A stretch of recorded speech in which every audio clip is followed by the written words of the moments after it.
ધીમી કામગીરી અને છેલ્લા 1 મહિનાથી સોફ્ટવેરમાં સર્જાયેલી સમસ્યાને કારણે શહેરના 700 થી 800 જેટલા વાહન ડીલરો મુશ્કેલીમાં મુકાયા છે।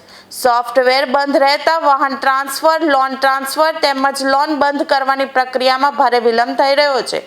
સામાન્ય રીતે 7 દિવસમાં પૂર્ણ થતી ફેસલેસ કામગીરી 1 મહિનો વીતી જવા છતાં પૂર્ણ ન થતા ડીલરોમાં નારાજગી જોવા મળી રહી છે। સમસ્યાનું વહેલી તકે નિરાકરણ નહીં આવે તો આગામી દિવસોમાં નાયબ મુખ્યમંત્રી અને પરિવહન મંત્રી સમક્ષ રજૂઆત કરવાની ડીલરોએ ચીમકી આપી છે।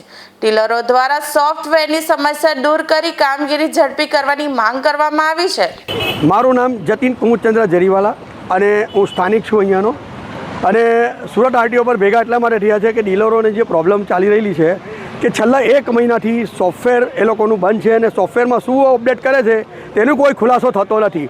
જ્યારે ફ્રેશલેસની કામગીરી કરીએ છીએ ને તો 7 દિવસની અંદર પૂર્ણ કરવાની હોય છે, પણ આજે 1 મહિના પછી પણ છે ને પૈસા તો લઈ લે છે પણ એપ્રુવ થતું નથી અને એનો કોઈ ખુલાસો કોઈ કરતું નથી। એ બેવડી નીતિની એ શું છે તે ખબર પડતી નથી।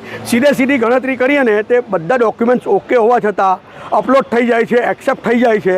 એનો મતલબ કે સિસ્ટમ જ્યારે એક્સેપ્ટ કરતું હોય કોઈ વસ્તુ તો એ ઓકે જ હોય છે, તો એ ઓકે હોવા છતાં બી જે કેમ એપ્રુવ નથી થતું એનો કોઈ ખુલાસો મળતો નથી। આજે 1 મહિનો થઈ ગયો કે 1 મહિનાથી બી ઉપર વધુનો સમય થઈ ગયો છે, તે છતાં કોઈ જવાબ મળતો નથી। આરટીઓ તરફથી શું જવાબ આપવામાં આવે? આરટીઓ પરથી જવાબ તો કોઈ આપવામાં આવતું નથી। એ લોકોને એક જ જવાબ છે કે જ્યારે પબ્લિકને કોઈ તકલીફ નથી તો તમને શું તકલીફ છે, અધિકારીઓનો આ જવાબ છે। હવે એના માટે દરેક વસ્તુ માટે હાઈકોર્ટમાં જવાનું છે।